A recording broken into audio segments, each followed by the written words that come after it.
वाला मुझे लोकेन सर ने कुछ जानकारी दी है और मुझे एक पेपर की कटआउट दिखाया मोबाइल पर और उन्होंने ये इच्छा जाहिर की कि ये नीलेश पुलिस वाला जो है, मतलब मैं आपको एक विधिवत रूप से बताऊंगा, क्योंकि इनकी समझ में तो आ रहा था लेकिन इनकी ये समझ नहीं आ रहा था कि भाई क्योंकि पिछले बार भी हम दोनों ने मिलकर एक वीडियो बनाए थे 8713 वाले फार्मूला, और इससे पहले भी आपको जानकारी दी थी कि जीएडी का एक 8713 वाला फार्मूला जो है, जीएडी मतलब सामान्य प्रशासन विभाग, मतलब जनरल एडमिनिस्ट्रेटिव डिपार्टमेंट।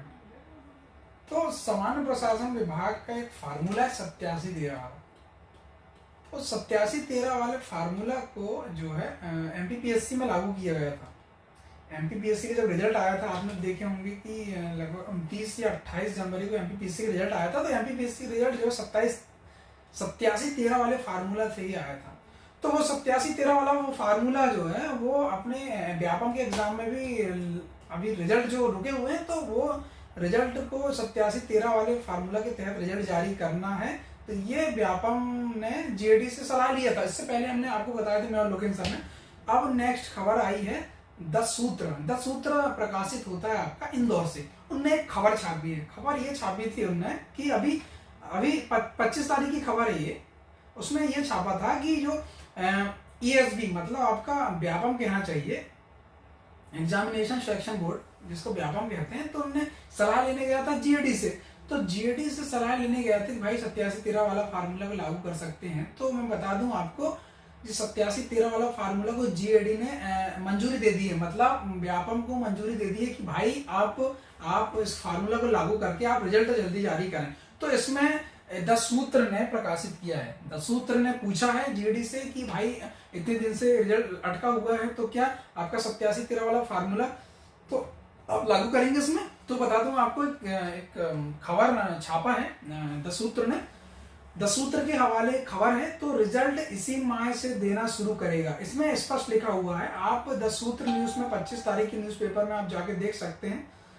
तो उसमें लिखा है रिजल्ट इसी माह से देना शुरू करेगा, तैयारी में जुटा है क्या व्यापम। जीएडी से मिला 87% फार्मूले का पत्र। लगभग 36,985 पदों पर अभी जो भर्ती रुकी हुई है व्यापम की, लगभग 7 एग्जाम के रिजल्ट रुके हुए हैं, तो उनके रिजल्ट जारी करना है। तो एक खबर छापा है इनने। तो इनका कहना यह है कि ईएसबी का इस रिजल्ट के संबंध में, तो ईएसबी ने यह बोला है कि भाई लगभग हम इसी माह के अंतिम, मतलब आपको 30-31 तारीख तक रिजल्ट या फरवरी के फर्स्ट वीक में आपका रिजल्ट जारी कर दिया जाएगा। ऐसा कहा किसने? व्यापम ने कहा है। किसके? जीएडी के जो फार्मूला के तहत अपना 10 सूत्र न्यूज़पेपर के हवाले दिया है इन्होंने। ठीक है, तो ये था। लोकेन सर आप कुछ बोलेंगे इसमें? तो जो सर ने आपको ये अपडेट दी है, तो ये पूरा संकेत करता है कि फरवरी में आपका रिजल्ट आएगा। अब बच्चों को यही सर पता नहीं 8713 है क्या। ये 8713 है। कहने का मतलब ये है कि जो ये रिजल्ट आएगा ये 100% ना आके 113% पे आएगा। अब आप कहोगे कि ये 113% क्या है, कोई चीज अपने आप में 100% होती है। तो जो 87% है ये एक फाइनल लिस्ट आएगी। इसमें जनरल, ओबीसी, एससी, एसटी, कहने का मतलब ये है कि कोटा बांट दिया गया है। जैसे एक 2019 में आदेश आया था जिसके तहत ओबीसी को 27% आरक्षण है। तो ओबीसी का वो जो 14+13 है, तो वो 13% पे बहस हो रही है। तो अब 87% का जो रिजल्ट आएगा वो एकदम उस पर कोई दिक्कत नहीं होगी। जो 87% में जिनका नाम होगा उन्हें कोई दिक्कत नहीं। अब कुछ बच्चों के जैसे कमेंट आ रहे थे कि सर अगर 8713 लागू हो जाएगा तो क्या फिजिकल के नंबर में कम ज्यादा होंगे? तो आप परेशान ना होइए, हम आपको बता दें कि 8713 के लाभ भी है और नुकसान भी है। लाभ क्या है? सबसे पहले लाभ तो ये है कि 8713 लागू हो गया, तो इससे ये तो अभी सर ने जैसे आपको बताया कि रुके हुए जो 36,000 पद है, तो इस पे रिजल्ट जल्दी लागू हो जाएगा। अब 87% पे जो रिजल्ट आएगा, जो उसमें जिनका नाम होगा उनके फिजिकल के नंबर सबको मिलेंगे, इसमें कोई दिक्कत वाली बात नहीं। फिजिकल के नंबर सबको मिलेंगे, लेकिन जो 87% में है वो एकदम कंफर्म लिस्ट में होंगे। और जो वो 13%, कहने का मतलब ये है कि ये जो 13% 13-13 का नियम है, 13% आरक्षण का बहस है। अब कोर्ट में याचिका दायर है। अब कोर्ट को ये निश्चित करना है कि जो 13% आरक्षण है ये ओबीसी को देना चाहिए या जनरल को देना चाहिए।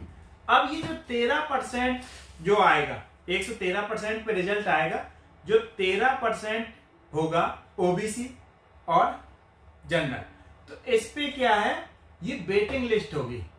मतलब 13% ओबीसी में जिसका नाम होगा और 13%।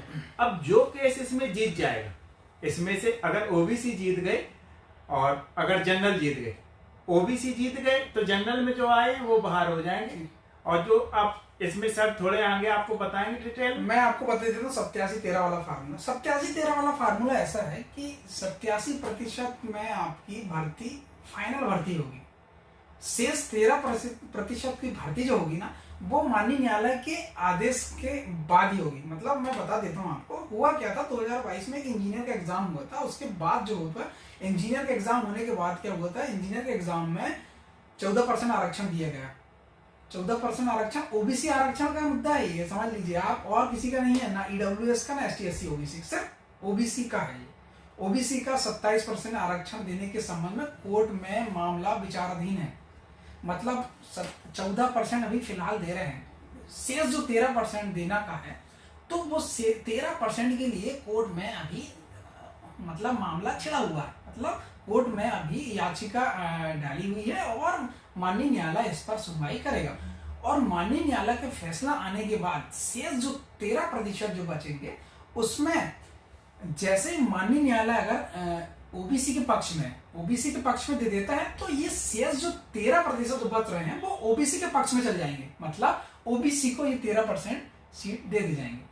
अगर माननीय न्यायालय ने यथावत 14% अगर कहा कि 14% ओबीसी को आरक्षण दिया जाएगा, तो ये 13% जो आप प्रोविजनल जो रखे गए थे, 87% तो भर्ती कर ली गए अपने, और 13% जो बंद लिफाफे में, मतलब प्रोविजनल भर्ती जो करी गई थी, मतलब 13% प्रोविजनल जो रखा गया था उन्हें, तो वो प्रोविजनल को क्या काम करेगा, जैसे कोर्ट ने अगर जनरल के पक्ष में दिया, मतलब 14% यथावत रहेगा, तो ये 13% जो शेष जो ना वो जनरल कैटेगरी को मिल जाएगा। मतलब कहीं ना कहीं ओबीसी का फायदा है या ओबीसी का नुकसान है, जनरल का फायदा, जनरल का नुकसान। तो 87% भर्ती ये आपका रिजल्ट जारी कर दिया जाएगा। शेष 13% जो आपके बचेंगे वो आपके बंद लिफाफे में, कहना चाहिए, आपकी भर्ती रहेगी।